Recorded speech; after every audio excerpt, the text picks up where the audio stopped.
आज हम लोग चैप्टर 3 त्रिभुज के गुण के अंतर्गत प्रश्नावली 3.1 को सॉल्व करेंगे। प्रश्नावली 3.1 का क्वेश्चन नंबर फर्स्ट है, रिक्त स्थानों की पूर्ति कीजिए। और यहाँ पर देखिए क्वेश्चन नंबर फर्स्ट के अंतर्गत फर्स्ट कथन क्या है। तो फर्स्ट कथन है, किसी त्रिभुज में बराबर भुजाओं के सम्मुख कोण परस्पर खाली स्थान होते हैं। ठीक, तो सबसे पहले आप त्रिभुज बना लीजिए। ये देखिए, ये त्रिभुज बना लिए ए बी और सी।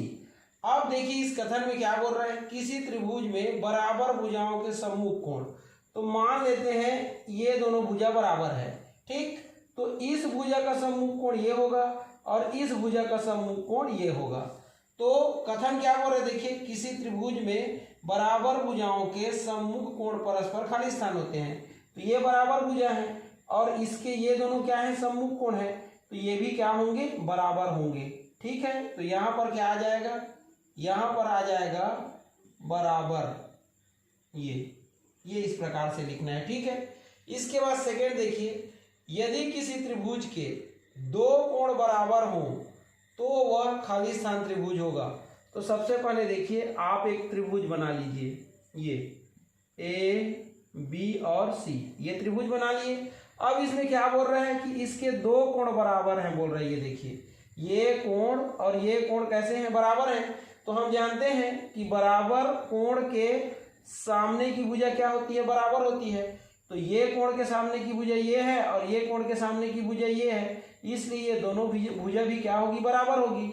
और दो भुजाएं बराबर किस में होती है, तो समद्विबाहु त्रिभुज में। इसलिए यहाँ पर क्या आ जाएगा, तो यहाँ पर आ जाएगा समद्विबाहु।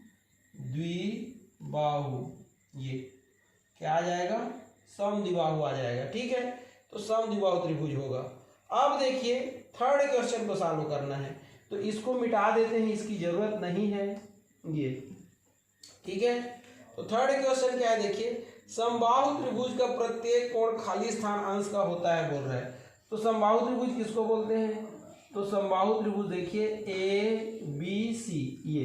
ठीक है, समबाहु त्रिभुज में तीनों भुजाएं बराबर होती हैं, इसलिए ये तीनों कोण भी क्या होंगे, बराबर होंगे। और ये कितने कितने अंश के होते हैं, तो 60-60 अंश के होते हैं ये। इसलिए यहाँ पर आंसर क्या आएगा, समबाहु त्रिभुज का प्रत्येक कोण ये 60 अंश का होता है। अब नेक्स्ट देखिए, किसी समद्विबाहु त्रिभुज का एक शीर्ष कोण 100 अंश का हो तो शेष बराबर कोण खाली स्थान अंश के होंगे, बोल रहा है। तो सबसे पहले आप क्या कीजिए, इसका चित्र बनाइए। कौन सा क्वेश्चन है, फोर्थ। किसी समद्विबाहु त्रिभुज का एक शीर्ष कोण बोल रहा है।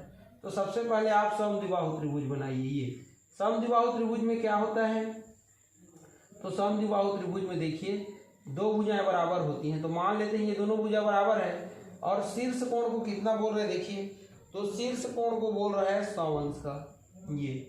ठीक है, अब बराबर भुजाओं के सामने के कोण भी बराबर होते हैं, इसलिए ये दोनों कोण क्या होंगे, बराबर होंगे। ठीक है, अब हम जानते हैं क्या कि त्रिभुज के देखिए तीनों कोणों का योग, ये तीनों कोणों का योग कितना होता है, 180 अंश होता है।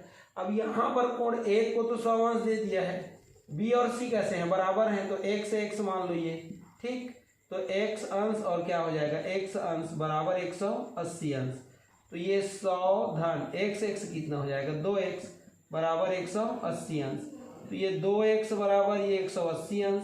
100 का इधर पक्षांतर करोगे तो ऋण 100 हो जाएगा। तो 2x बराबर कितना आएगा, 180 में 100 घटाओगे तो 80 अंश। तो x बराबर कितना हो जाएगा, 80/2। तो 2 एकम 2 चौक 2 शून्य। तो यहाँ पर आप देख सकते हो x का मान कितना आया, तो इसका मान आया 40 अंश। ठीक है, तो ये भी 40 अंश का होगा, ये और ये भी 40 अंश का होगा। ठीक है, तो क्या बोल रहा है, किसी समद्विबाहु त्रिभुज का एक शीर्ष कोण 100 अंश का है तो शेष बराबर कोण खाली स्थान अंश का होंगे, तो ये 40 अंश के आ जाएगा, ये। ठीक, अब नेक्स्ट देखिए, किसी त्रिभुज में सबसे बड़े कोण की सम्मुख भुजा सबसे खाली स्थान होती है। तो इसको भी बनाते हैं, चलिए अब इसको मिटा देते हैं, ये इसको क्या कर देते हैं, मिटा देते हैं। ठीक है, क्या बोल रहा है, किसी त्रिभुज में सबसे बड़े कोण की सम्मुख भुजा सबसे खाली स्थान होती है। ठीक, तो सबसे पहले बना लीजिए, ये त्रिभुज है, ये देखिए ये ए बी और ये सी। ये त्रिभुज हो गया। अब क्या बोल रहे हैं, किसी त्रिभुज में सबसे बड़े कोण की सम्मुख भुजा, तो ये देखिए सबसे बड़ा कोण ये है, तो इसकी सम्मुख भुजा कौन है, ये, तो सबसे बड़े कोण की सम्मुख भुजा क्या होगी, सबसे बड़ी है, सबसे लंबी है, दिख रहा है ना। तो यहाँ आएगा किसी त्रिभुज में सबसे बड़े कोण की सम्मुख भुजा सबसे बड़ी होती है, ये क्या आएगा, बड़ी होती है, ठीक है। ऐसा ही किसी त्रिभुज में सबसे छोटे कोण की सम्मुख भुजा सबसे क्या होती है, छोटी होती है, ये भी याद रखना। अब देखिए यहाँ पर क्या क्या आंसर आया, तो यहाँ पर देखिए ये फर्स्ट में बराबर आया, फिर सेकेंड में क्या आया, तो ये समद्विबाहु आया, थर्ड में क्या आया, तो 60 अंश आया, फोर्थ में क्या आया, 40 अंश आया, और फिफ्थ में बड़ी होती है, ठीक। तो ऐसे आपको सॉल्व करना है, ठीक है।